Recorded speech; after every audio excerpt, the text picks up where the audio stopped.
handled a case where we seized all the money from the Patterson-Liston fight. And by the way, the guy who was promoting that fight, and the reason Bobby Kennedy asked us to seize the money, it became the mentor of our, unfortunately for our country, the president, Donald Trump. It was Roy Cohn.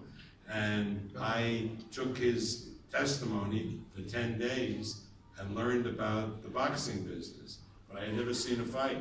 And when I left the U.S. Attorney's Office, I was introduced to Muhammad Ali by a great American football player, Jim Brown, and before I knew it, I was promoting Muhammad Ali. And the first fight that we were going to do was Ernie Terrell in Chicago, and Ali was training in Miami, and that's when they changed his draft classification from 1Y, which meant he couldn't serve because at that point he was functionally illiterate, to 1A, and which meant that he had to go in the Army. And when they interviewed him, that's when he said, I'm not going in the Army, I got nothing against the Viet Cong, they never called me the N-word. And the mayor of Chicago, the great Mayor Daley, heard that as everybody else did in the country, threw us out of Chicago. We couldn't get a fight for Ali any place in the United States. He ended up in Toronto, Canada, and Ernie Terrell pulled out, and Chuvalo, who was from Toronto, took his place. The guy who put the fight on with me in Toronto was the co-owner of the hockey Toronto Maple Leafs and the Maple Leaf Gardens. His partner said they didn't want the draft dodger in the building. He had to go to the banks and buy him out. And we finally got the fight on, and that was the first fight I ever promoted, the first fight that I ever saw in person. The first time I had the opportunity to work with Muhammad Ali, and I ended up promoting 27 fights for him. He was a larger-than-life figure. He was somebody that always stood up for what was right, and most times the position that he took was contrary to what the public really believed, because if you go back all those years, and you know, it's all well and good to say, well, the Vietnam War was stupid and everybody was against it, but that wasn't true in the beginning. We were never against a president that put us into a war, and it was only afterwards that the kids stood up and made their voices heard, but it was many, many years. But Ali, from the get-go, was against that war, and I don't think people of color in my country would be where they were today if it wasn't for two people, Muhammad Ali and Martin Luther King. And Ali had a tremendous influence on the country, on how we looked at each other, and I mean, not that it's perfect, but it's a hell of a lot better than when I first started with Ali, when people of color couldn't use the same restrooms in a lot of states in the United States as people of different colors. So it's changed a lot, and Ali had a lot to do with it. So I remember my years with him as being really the high point in my life, because any accomplishments that I've had promoting some of the great fighters, Pacquiao, Hagler, Leonard, De La Hoya,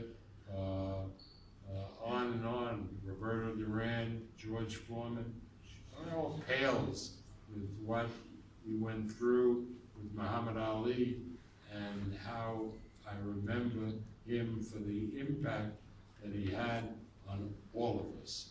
And really, I mean, the contribution that he made to civilization, a prize fighter, a boxer, I mean, really enhance our sport, because he was part of our sport and he was the person that he was. Bob, probably your most famous promotion.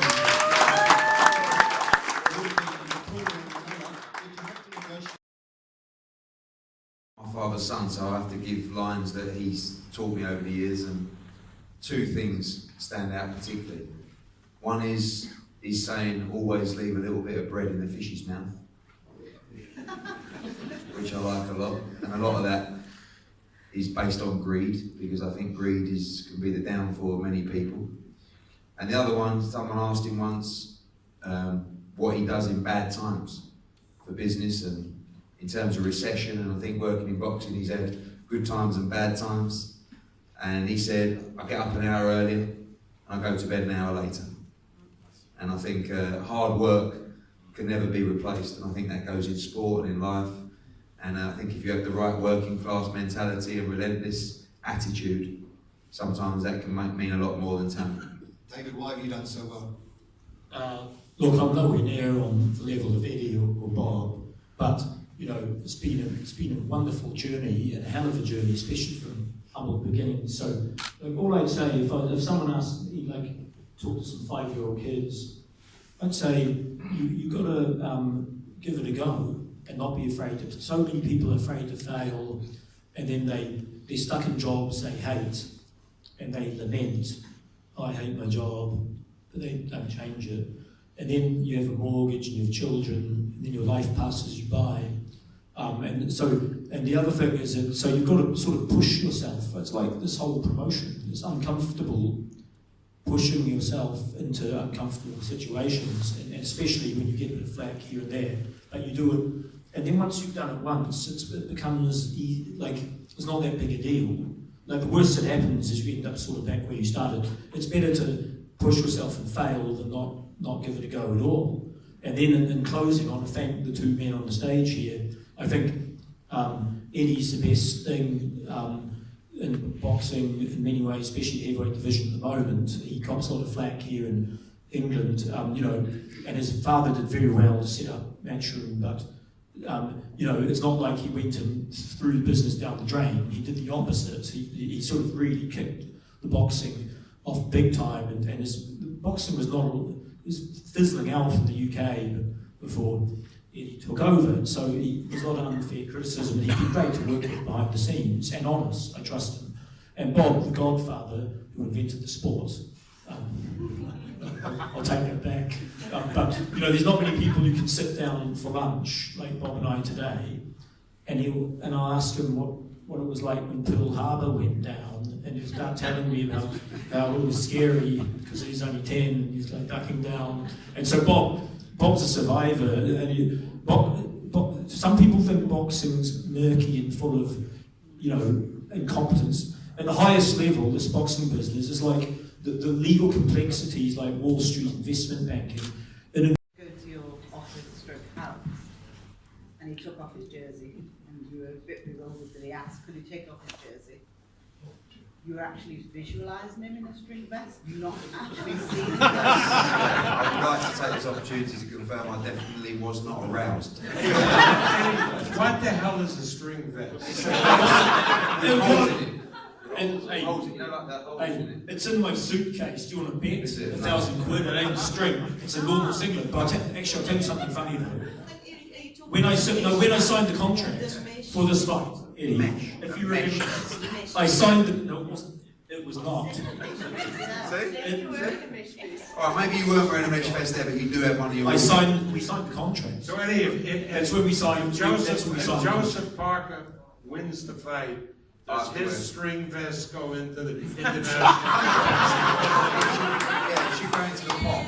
Anyway, I think the answer is that whoever wins the fight has to wear the vest. For a week. I'm going to say this slowly. I actually don't know what the fuck a string vest is. And I don't know where you hang out on Friday nights. I don't know what a string vest is. So it's a mesh. A mesh vest, though. A mesh vest. Oh, forget about that. Oh, the mesh vest is stretching. Yeah, I have to be to get me on it.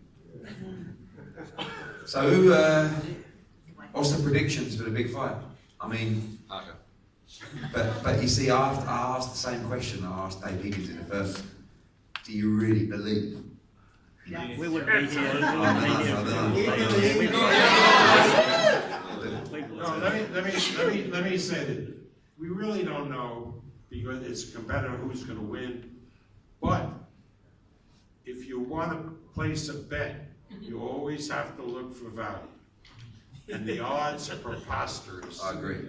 Because of the, it's so heavy on Joshua. So if you want a value bet, you've got to bet Parker. Yeah. Now, I'll tell you what, the bookmakers tell us all the money has been on Josie Parker. They brought his price from, 11 to 2 to 9 to 2. So you have to ask why, because I talked to one of the guys. It was incredible. They said that it was all on Joshua. Then as soon as Joe started all that media here, it started tilting, and I think it could be the media performance or the confidence. It's Josie's performance. Yeah, true, and also, that's what I'm saying. He comes across as very calm. And also, people start to understand that Joseph has clear advantages. I think a lot of people didn't understand who he was or where he's from, but then when they understood, a lot of big deal about this jaw thing. Let me be clear. We don't think Joshua has a glass jaw. I have a glass jaw. You do. But no, honestly, Parker's got a better jaw. He's never been down in his life, not once. Not as an amateur, not as a kid, not in training, not as a professional. And how that all began is we'd have meetings for the Fury fight. We'd meet these people, I won't name them. They'd all have a story about Joshua being dropped. And we thought, this isn't really being talked about. So I'm not saying he's got a glass jaw, but when one guy's been down 6 times and the other never has, that's called an advantage. I think hand speed's an advantage. Maybe mental toughness. So, and we're not saying, and Joshua, he's taller, he's got longer reach, maybe a touch more power. He's experienced an 80,000 seat stadium before. There's advantages on both sides, and I think finally the market is understanding that it's a closer fight than what they have. That's not how people bet.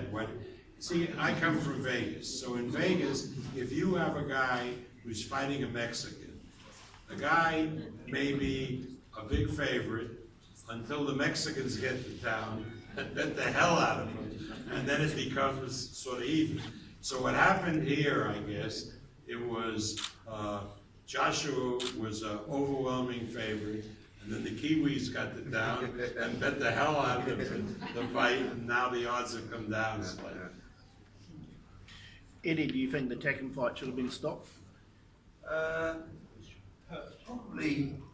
Probably not in terms of the punishment that he took, but honestly, when I was there, he didn't really want to be in there, and maybe that was because of the cut, maybe that was because of his preparation, I don't know, but it was clear to the ref that he was constantly dabbing his cut. He was looking at the ref as if to say, oh, how's that looking, you know?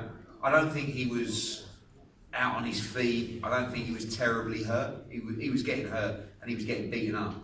But should it have been stopped if he was behaving normally? No. But he didn't really want to be in there, and I think a referee has to take that on board. When a guy's Joshua Tacken. It was. Yeah. He fought your guy as well. I know. But his eye was terrible. It was a terrible cut, and he wasn't really winning many rounds. But no, I mean Tacken would be there all night, wouldn't he? I mean he's teeth tough. And the referee is in there. You know, a lot of people criticize referees for stopping a fight too early. Better that criticism, because it's better that they stop it a little too early. They're in the ring with the fight, and they stop it too late, and God forbid somebody gets hurt. Yeah. Bob, how much is the sport sort of screaming out for rivalries and rematches and things like that? I mean, that seemed to make a lot of the history of the heavyweight division. That is correct. I mean, the greatest rivalry in my time in the heavyweight division was Ali and Frazier. I mean, that was absolutely incredible. They fought 3 times. The last fight, the Thriller in Manila, was the best of all 3. Ali fought Norton 3 times. They were all very, very close fight, Norton winning the first fight. I think heavyweight division needs those kind of rivalries. So, as you know, there's a rematch clause now in this contract. When Joseph Parker wins the fight, he's obligated to give Joshua a rematch, and that will be the second fight. Maybe there won't be a trilogy, I don't know, but at least there'll be 2 fights because of that rematch clause. I think it really helps boxing. If a fight is really a good fight, why not do it again? What are the chances of the mandatory coming in to stop that rematch? You guys talk to the sanctioning bodies all the time. Well, we wouldn't. I don't think we let it in, get it in the way, because for as important as the belts are, and everybody wants to be the undisputed champion, the fights are what matters, not necessarily the belts. And if it's a great fight and people want to see it again, we apply to the governing bodies, and if they say no, we have to consider our position. But That's you know, the rematch happens if Joshua gets beat. And by the way, I'll say this as well: if Parker gets beat, don't rule out the rematch, because if it's a great fight, Right. we want to do it again. Yeah. So, and ultimately, if Joshua loses and it's not a great fight, maybe we won't do it again, even though there's a clause in the contract. So it's all judged Trust by me. public demand. When Joshua loses, even if it's not a great fight, you'll do No, it. but you are right. Oh, a minute ago I was lying, now I'm telling the truth. Do you think we'll go the distance? I know this isn't going to be popular, but I thought this fight was going to go very late, but now I believe it'll be over inside 6 rounds. From you, David? Why change your mind? Because I just see, Telling the truth. yeah, yesterday I was lying. I don't know, I just see a sharpness in Joshua that I've not seen before. He's going to come in very light tomorrow. He looks great, and it's not a disrespect to Parker, my prediction, and it wouldn't surprise me if it went late. And I believe Joseph Parker has a big chance to win this fight. So I'm not sitting here saying, but I don't know. Something tells me, and Bob really disagreed with me. He told me earlier that I was talking rubbish, but I don't know. And I know Parker's tough, and I know he's got a great chin, but there's a Why difference. didn't you stop with I don't know? Here's a question. There's been talk of, is Joshua angry, have he got under his skin, etc. Do you think, say we have got under his skin, does that help him or in the ring, or does it hurt him? Honestly, you haven't got under his skin, but he's a lot more focused in this fight than I've seen him before. And by the way, that's not because you've been wearing vests. That's because he respects Joseph and he knows this is a very tough fight. He's not edgy because someone said he's got a glass jaw. He's edgy because this is everything to him. He has to win this fight. It's not, you know, he I wouldn't say fears Joseph, but he fears how good Joseph Parker is. He knows I think this is the toughest fight of his career. Good, I'm glad you said that, because some of the commentators are talking cliche, etc. But do you think